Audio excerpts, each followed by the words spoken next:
Sedangkan hasil akhirnya nanti rekan-rekan akan muncul seperti ini ya. Ini untuk contoh untuk P3K Guru tahun 2023.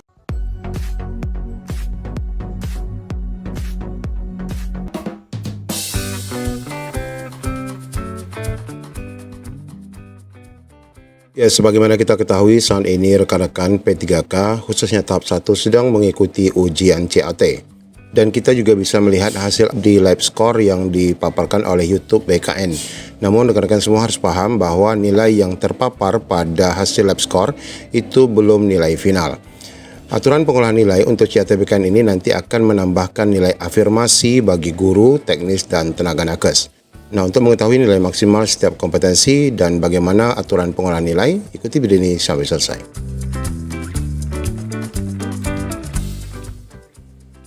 Ya, sebelum kita melanjutkan pembahasan, di sini kami akan berikan sedikit FR ya, ataupun field record dari rekan-rekan yang sudah melaksanakan ujian. Di sini ada yang berkomentar, terima kasih Pak. Saya dapat nilai 539, belajar dari YouTube salah satunya di sini, sangat membantu sekali. Ini komentar di video part 18 untuk soal-soal penata layanan operasional. Kemudian ada komentar lain, Alhamdulillah berkat video ini soalnya saya berhasil mendapatkan nilai yang baik. Komentar ini didapat dari video part 1 ya. Kemudian komentar lainnya, Alhamdulillah saya ikut dari YouTube-nya Pak Abu Bakar, Masya Allah nilai saya 518. Meskipun jauh dari target tetapi sangat bersyukur. Belajar dari YouTube Bapak Abu Bakar sangat membantu saya yang karena bukan bidang saya di PLO tapi saya mengisi formasi PLO. Sekali lagi terima kasih banyak, semoga jadi amal jariah. Amin ya rabbal alamin. Semoga rekan-rekan juga mendapatkan nilai yang tinggi. Baik rekan-rekan semua, ini adalah contoh live score yang dipapar oleh YouTube BKN berkaitan dengan proses hasil seleksi P3K yang dilakukan oleh rekan-rekan. Di sini kalau kita lihat tentunya ada beberapa kompetensi teknis nilainya, manajerial, kemudian sosial kultural, kemudian teknis, serta wawancara yang mana ini adalah nilai total. Untuk sementara di sini kita lihat untuk sesi kedua di Kota Batam Golden View, ini nilai tertinggi adalah 573. Nah rekan-rekan kita akan melihat bagaimana aturan nilai maksimal dan bagaimana proses perhitungan nilainya ini. Ya, secara rinci tentu saja aturan itu sudah diterangkan di dalam Kemenpan RB 347, 348, dan 349, di mana rekan-rekan semua yang sudah dan yang belum itu akan melewati durasi 120 menit alias 2 jam, kemudian ditambah wawancara sebanyak 10 menit. Artinya waktu yang diberikan adalah 130 menit. Kemudian ini adalah butir soalnya, 145 dengan rincian, 90 untuk teknis, 25 manajerial, kemudian 20 untuk sosial kultural, dan 10 untuk wawancara. Nah, kemudian untuk pembobotan nilainya, kita lihat di sini. Nah, untuk kompetensi teknis, di sini jika menjawab benar mendapatkan angka 5, jika salah mendapatkan 0. Kemudian untuk kompetensi lainnya, jika menjawab benar maka nilai paling rendah 1, dan yang paling tinggi adalah 4, serta tidak menjawab adalah 0. Nah, keterangan ini berbeda dengan apa yang disampaikan di sini ya. Nah, ini juga informasi tentang pembobotan. Namun di sini dijelaskan jika menjawab benar 4, jika menjawab salah 1. Jadi ada perbedaan dengan penjelasan yang disampaikan di Kemenpan RB dan yang disampaikan di paparan BKN lainnya. Namun terlepas daripada itu, kita berusaha untuk mendapatkan nilai paling tinggi. Nah, Bapak Ibu, di sini kita tahu bahwa secara kumulatif nilai itu nanti yang tertinggi adalah 670. Kalau kita lihat di sini baru 573 ya, karena nilai tertingginya berapa? 670 ya. Di mana nilai teknisnya 450. Di sini tadi baru nilainya 370. Jadi masih banyak sekali dan masih jauh sekali ya angkanya 450 dibandingkan dengan 370, sehingga ada selisih 120 nilainya di sini. Kemudian untuk sosial kultural ini secara total ini adalah 180, di mana total di sini baru 169, tapi ini sudah cukup tinggi ya, 169. Artinya memang nampak kesulitan nilai yang diraih itu adalah dari kompetensi teknis. Sebagaimana kita ketahui bahwa soal-soal untuk tahun ini ada soal TIU ataupun matematika dasar. Itulah yang menyulitkan rekan-rekan untuk meraih nilai tinggi pada kompetensi teknis. Sedangkan wawancara nilai maksimalnya adalah 40, di sini sudah mencapai 34 ya, di sini 38, artinya nilainya sudah hampir sempurna.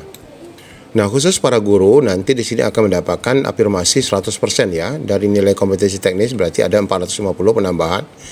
Ada 450 penambahan nilai secara umum, secara total, meskipun rekan-rekan nanti menjawab secara CAT-nya tidak sampai 450. Jadi nanti otomatis akan dibulatkan menjadi 450. Demikian juga untuk tenaga kesehatan dan tenaga teknis di mana sudah ditetapkan formasi apa saja yang mensyaratkan sertifikat kompetensi untuk penambahan nilai. Nah, khusus untuk jabatan pengelola umum operasional, ini yang SD SMP, ini butir nilainya hanya 100 ya. Hanya 100 di mana kompetensi teknisnya 45 butir. Jadi separuh dari kualifikasi S1, akan tetapi manajerial, sosial kultural dan wawancaranya sama ya, 25, 20 dan 10. Sehingga nilai totalnya juga lebih rendah di mana nilai totalnya 445. Kemudian ini 225, sedangkan ini sama ya.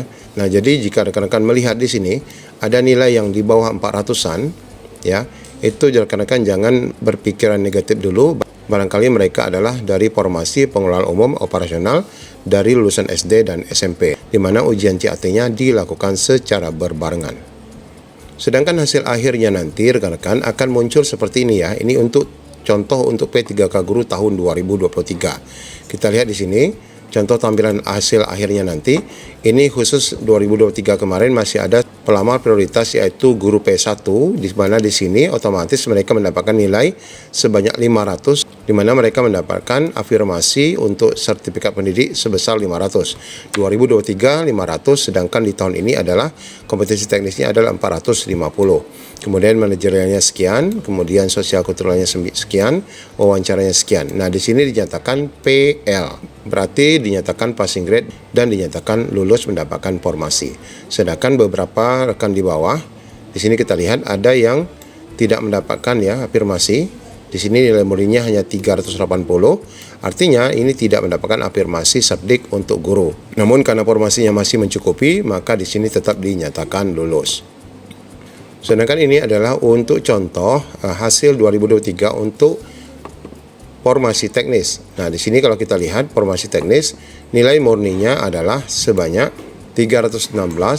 Namun di sini tidak ada tambahan nilai karena tidak ada sertifikatnya, sehingga nilai total teknisnya tetap segini. Ditambah manajerial, ditambah dengan sosial kultural, wawancara, nilai totalnya adalah 528,125, dan ini juga dinyatakan memenuhi passing grade dan dinyatakan lulus.